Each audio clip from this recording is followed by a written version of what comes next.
and a testament to AIPAC's clout on Capitol Hill. Altogether, Israel gets more than $3 billion a year in assistance from the United States. Sometimes the votes go through without a single debate involving billions of dollars. You couldn't spend that kind of money in this country without a huge debate going on. But a foreign government gets this money without debate because simply it's just organized to get it. Why does Israel get more aid, more U.S. aid, than any other country in the world? $700 per Israeli per year, as opposed to $50 per Egyptian per year, as opposed to $2 per African per year, $2 per African per year, $2 per African per year.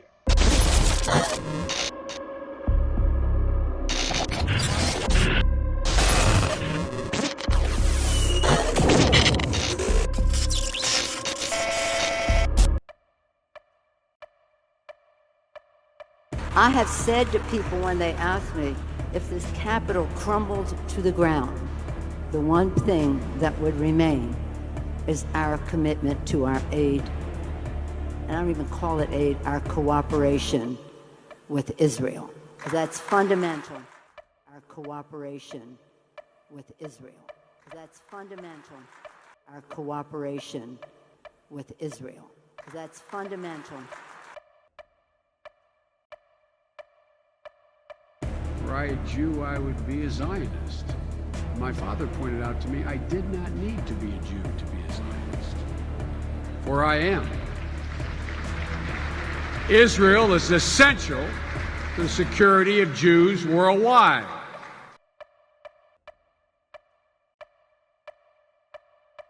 I say again, you need not be a Jew to be a Zionist. The fact is that since then, I've known every single prime minister, and it's been an honor. Formed strong working relations with each of them. And now, this is my 10th visit. Every chance to return to this great country, where the ancient roots of the Jewish people date back to biblical times, is a blessing. Because the connection between the Israeli people and the American people is bone deep. We invest in each other. We dream together.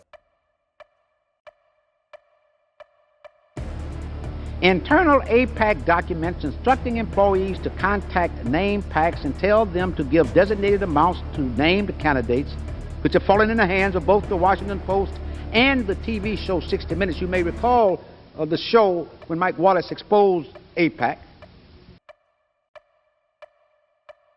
There are very few lobbies working the corridors of Capitol Hill with as much clout as AIPAC, the American Israel Public Affairs Committee. They're the people who tell the Congress which legislation affecting Israel they like and which they don't. They are not agents of the Israeli government, but out of personal conviction as American Jews, they lobby the Congress and the administration for measures that support the state of Israel. But the charge is that apart from lobbying, AIPAC also gets involved in election campaigns by setting the tone, the line, by setting the tone, the line, by setting the tone, the line. What does that mean? The district was challenged in the Supreme Court. And with the assistance of the Anti-Defamation League,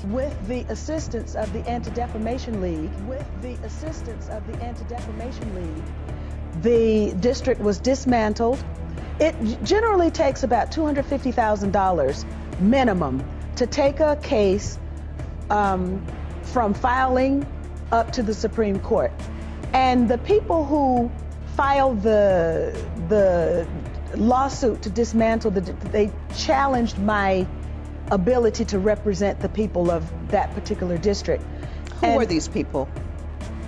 Well, actually, interestingly, there were 5 white citizens, one of whom had been the white male candidate that I defeated in the Democratic primary. And they were aided and abetted by the Anti-Defamation League.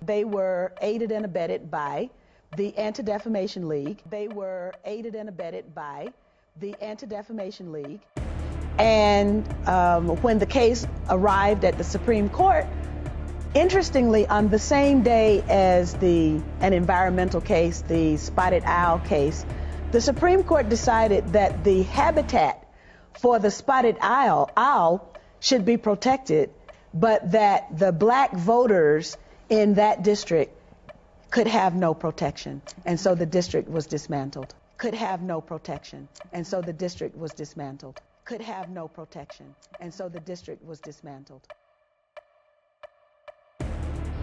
Here's again from the Washington Post, October 7th, 1988. Let's see what kinds of interference, for what purpose, and who do they attack. Let's watch this. This article written by the same Charles Babcock. It says this, now listen closely.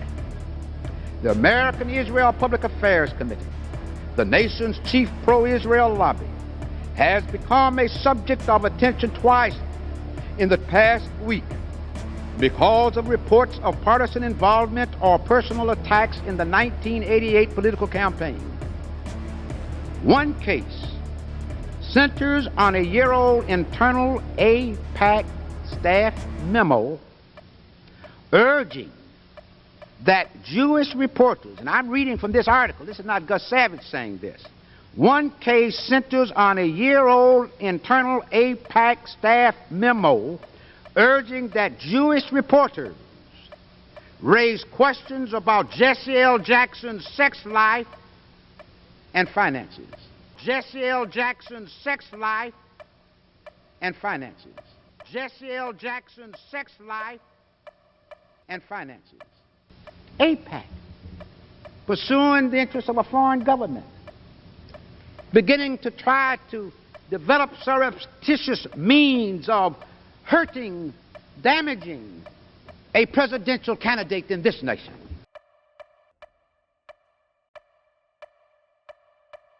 For about 80 pro-Israel political action committees around the country, pro-Israel PACs that have given $6 million this year to a variety of candidates. One race they're focusing on is the senatorial contest in Rhode Island, where they say Republican Senator John Chafee has a poor record on Israel, and they want him out. In Rhode Island, we tried to talk to Senator Chafee as he arrived at a state park celebration near Providence. How are you, sir? See you. Nice to see you. Good. Senator Chafee had told us earlier that he would not agree to a formal interview about the subject of our report, but we had made clear to him and his press people that, like any reporter covering any candidate, we felt free to ask questions at any of his public appearances. Why does AIPAC, why do the pro-Israel lobby find you so unfriendly? Now, I'm not going to get into that, Mike, and you and I had the ground rules here. Okay, if the governor and the senators are telling me.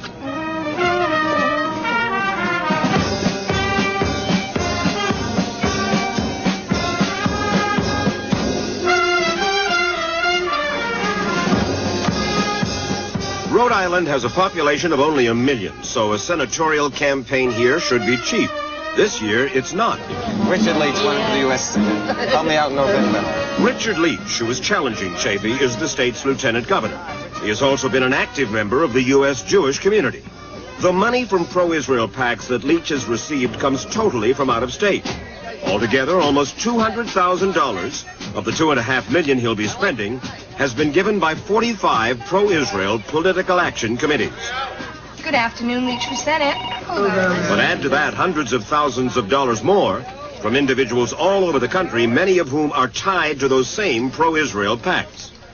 Earlier this year, Senator Chafee had written to constituents attacking so-called outside forces, who he said are pouring hundreds of thousands of dollars into the campaign, hoping to buy a seat in the United States Senate. Why, asked the senator. Good luck. Chafee, as we said, had refused us an interview. Richard Leach did not. The United States Senate. Richard Leach is hardly a household name in California or Arizona or Illinois or Florida, so and you've never voted in the Senate of the United States. So the question is, how come these pro-Israel PACs know that you're so reliable? They know that Richard Leach can win this race for the Senate. Any candidate for the United States Senate raises a tremendous amount of their money from outside of their home state. You can look at any candidate. My opponent, John Chafee, has raised almost twice as much political action committee money as I have. He and I have both raised more money. Not a penny from pro-Israel. Why? Is he against Israel? I don't believe he is, but you'd have to ask him what his position on that. Well, I shall.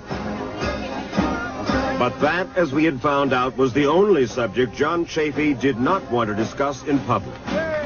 In fact, on many key issues like aid for Israel, John Chafee, as he reminded some of his Jewish constituents in this Rhode Island synagogue, John Chafee has been a strong supporter of Israel. Senator from Rhode Island. His problem, though, is that he has not voted 100% to demonstrate the political loyalty demanded by AIPAC and most pro-Israel PACs. Example, Chafee voted against legislation that would have had the U.S. government close down this PLO mission to the UN in New York, a measure the U.S. courts later found to be unconstitutional. But what irritated the pro-Israel PACs most were Chafee's votes over the years to sell sophisticated military equipment like this AWACS surveillance aircraft to moderate Arab regimes like the Saudis, even though Chafee was on the record saying, Israel's military dominance in the area is not going to be altered by this sale. If it were to be altered, I would not support the sale. Several prominent Jewish Rhode Islanders, like Republican Larry Goldberg, have tried to convince the pro-Israel PACs that Senator Chafee deserves their backing. And I think that the exaggerated fundraising, has really not been fair to his record. What do you mean exaggerated fundraising? Well, we have raised hardly any money from the pro-Israel community. The Palestinian uprising against Israeli occupation and the headlines it has produced, all of that has hurt moderates like John Chafee, says Goldberg. Why? Because it raises the anxiety level among pro-Israel Jews in this country and makes them anxious to find congressmen they can count on 100%. And they may look more carefully at Senate races, even far away from where they live, in order to see if there's a candidate that they can support who will be more pro-Israel than the one that they have there now. And I think that's the way that it plays out. Inside this building are the headquarters of AIPAC, the American Israel Public Affairs Committee. They would not let us photograph inside their headquarters. AIPAC says it is the spearhead for support for Israel here in Washington. It is not a political action committee. It does not make campaign contributions. But the clout of AIPAC here on Capitol Hill is legendary. Practically every congressman and senator says his prayers to the AIPAC lobby. No, they've done an enormous job of corrupting the American democratic process. George Ball was #2 in the State Department under Presidents Kennedy and Johnson, and he has never been reluctant to criticize the pro-Israel lobby. It's the most effective lobby in the United States today, and I would put that ahead of the National Rifle Association. What's wrong with picking a candidate to support on the basis of the way that he is voted? Isn't that the American way? I think it's a caricature of the American way. The word power, when it's used for AIPAC, is a myth. It's baloney. AIPAC is powerful only because the American people are behind Israel. Rabbi Israel Miller is the vice president of AIPAC. AIPAC is not anti-Chafee. No, AIPAC has put on the public record his votes on some of the issues that concern us, but we deal with a very politically aware and sophisticated group of people, the pro-Israel community, and they make up their own minds. If we were You don't direct them? We do not direct them. Let me read to you a memo, an AIPAC memo, November 3rd, 1987. Senate race. Lieutenant Governor Richard Leach, Democrat, Rhode Island, is running against incumbent Senator John Chafee, Republican. Leach, who is Jewish, has a very good chance. Our problem is that the pro-Israel community is not excited and as forthcoming as they should be. We need to put the word out on this race, emphasizing Chafee's poor record. The focus should be to generate interest for a terrific candidate to replace a poor supporter of our issue. See attached voting record and Marty's analysis. It's an AIPAC memo. Who signed it? I don't recognize it as an AIPAC memo. Rabbi Miller continued. In this case, I think all that was being said was that Leach has a chance against an incumbent senator. Who has a poor record. And we got to get the word out. His record is not as poor as some other senators. Shortly after that interview, AIPAC confirmed that the memo was in fact written by a former AIPAC political staffer. But they insisted she was a low-level employee and that her memo did not reflect AIPAC policy. And that's important for AIPAC because under U.S. federal election regulations, if it were shown that pro-Israel PACs were working in conjunction with AIPAC or were coordinated by AIPAC, that would arguably be a violation of the law. Well, shortly before this broadcast, 60 Minutes received in the mail from an anonymous sender Another memo written by a high-level AIPAC official, Liz Schreier, in which she urged a colleague to make certain that several pro-Israel PACs around the country funnel cash contributions to a handful of senatorial candidates. AIPAC officials acknowledged to us the memo was indeed an AIPAC document, but they declined to answer any questions about it. They said in a statement that despite appearances to the contrary, AIPAC does not have the power to direct fundraising decisions. Now, who are other senatorial candidates in current races with what pro-Israel PACs call poor records on Israel? Well, for instance, this year, many pro-Israel PACs are trying to defeat incumbent Senator Chick Hecht of Nevada, even though he is Jewish, because he too did not follow the AIPAC line on weapon sales to the Arabs. And there are many who charge that AIPAC, with its sights set only on Israel, is just too demanding of U.S. politicians. We aren't demanding of U.S. politicians. We have a concern about Israel, which is understandable, particularly in this generation. Had you and I been in certain parts of Europe, we would have walked to Auschwitz together. We're very sensitive about the security, about the future of Israel, and support of Israel means that we feel that it is in the interest not merely of Israel, but also in the interest of the United States. Israel is a strategic ally of the United States. In recent years, AIPAC and the pro-Israel PACs have helped defeat, among others, Congressman Paul Findlay and Pete McCloskey, Senators Harrison Schmitt of New Mexico, Walter Huddleston of Kentucky, and Chuck Percy of Illinois. Like Senator Chafee, Percy too came out in favor of that sale of AWACS to the Saudis. I finally reached the stage where, as chairman of the Foreign Relations Committee, I saw our foreign policy totally turned around. With a Muslim world, 800 million people looking askance at the United States of America, what is happening, who is running the foreign policy. Can Israel and the Prime Minister have more power than the entire Senate of the United States or the President of the United States? And that, to me, I simply said, enough is enough. That particular AWACS sale to Saudi Arabia did manage to pass the Congress, and in 1984, pro-Israel PACs and other individuals spent millions to unseat the powerful Senator Percy. Let me just quote to you the words of the executive director of AIPAC, Tom Dyer.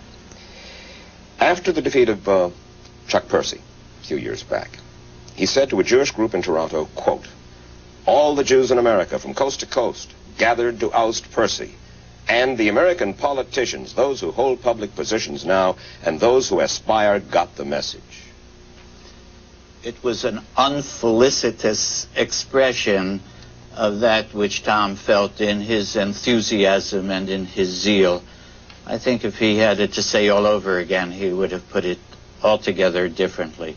Rabbi Miller, about a year ago, the New York Times wrote, AIPAC has become a major force in shaping U.S. policy in the Middle East. Organization has gained the power to influence a presidential candidate's choice of staff, to block practically any arms sale to an Arab country, and to serve as a catalyst for intimate military relations between the Pentagon and the Israeli army. How did AIPAC become so powerful? Again, I'll say that that's very flattering, but it's a myth. It's just not so. The American people support Israel, and therefore Congress votes as it does. One of Israel's staunchest supporters is Senator Daniel Inouye of Hawaii, who says that AIPAC has nothing to do with his feelings about Israel. If I can help Israel help herself in every instance, I'd do so. I'm also convinced it's in our national interest. I've yet to see any country in that part of the world that is as reliable as far as our strategic requirements are concerned as Israel is. I don't believe it's an ally at all. We have no alliance with it. I mean, they insist on total freedom of action, and they insist on our subsidizing their total freedom of action. The amount of that subsidy is remarkable and a testament to AIPAC's clout on Capitol Hill. Altogether, Israel gets more than $3 billion a year in assistance from the United States. Sometimes the votes go through without a single debate involving billions of dollars. You couldn't spend that kind of money in this country without a huge debate going on.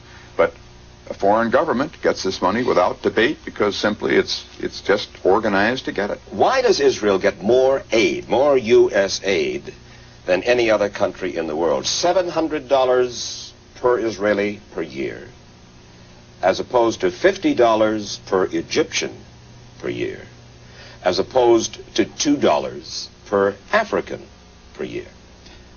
None of this money goes for the $700 goes to raise the living standard of Israeli people. This is for their defense. This is for the security of Israel. If Israel were destabilized, the Arabs, with all of their petrodollars and with all of their weapons, would just sweep Israel into the sea. Is there a possibility of a backlash if Israel is perceived as too powerful in the halls of government here in Washington? There's always this possibility if people begin to believe that little Israel is calling the shots. And I'm certain Americans would resent that. They won't want any country, big or small, to be calling the shots in the Congress of the United States. But I don't think that AIPAC is calling the shots as far as I'm concerned. Is it common sense or cowardice on the part of senators who just don't want to talk about this? Oh, I would say the senators would say it's just being practical. This past week, 3 major Jewish organizations took issue with AIPAC. The leaders of the American Jewish Committee, the American Jewish Congress, and the Anti-Defamation League of B'nai B'rith asserted in a letter to the president of AIPAC that AIPAC does not speak for the consensus of the organized Jewish community. And in a CBS News poll of 1,530 American adults 2 weeks ago, we asked, do you think that in order to preserve the security of Israel, the U.S. should give Israel more aid than it gives any other country? 13% said yes, 72% said no, 15% said they don't know. What's your thoughts? Please be respectful with your comments. Also, please click the like, click the notification bell, and subscribe to this channel.